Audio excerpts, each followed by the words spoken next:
Bismillah ar-Rahman ar-Rahim. I am Muhammad Arslan from Grammaratoz. I am really happy to announce you that I am giving you this grammar course free of cost again. In this grammar course, the mode of teaching, the mode of delivering is English. Really.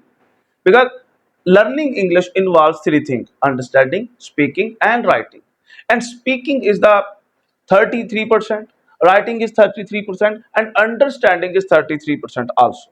So when you understand English, when a person speaks in English and you understand that, you are one third, you already cover the one third destination in learning, in speaking, and in writing English. So in this particular course, you will learn grammar, capital letters, noun, pronoun, verb, adverb, adjectives, interjection, conjunction, preposition, verbs and tenses, and many more. But the mode of instruction, the mode of teaching is English.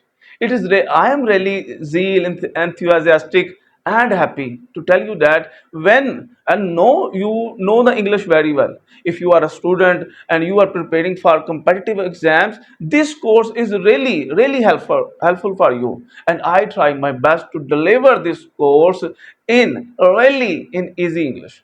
Before ending this video, I must say that keep smiling, because smile is the 70% of your makeup. Keep smiling and stay tuned to Grammar A to Z. Thanks a lot.